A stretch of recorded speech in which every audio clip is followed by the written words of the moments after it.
Radhe Shyam. So we are here in Sankarshan Kund, in Baldeya village, Dauji Mandir.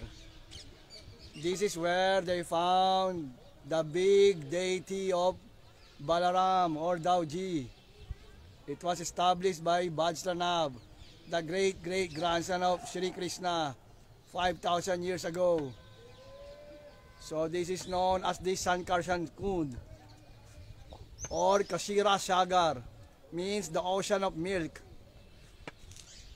So when they found the deity of Balaram here, they arranged an abhishek from 100,000 cows and they bathed the deity with milk, so it became an ocean of milk.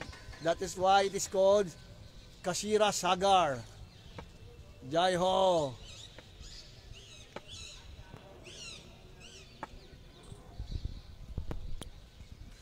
Nepal के हो हैं?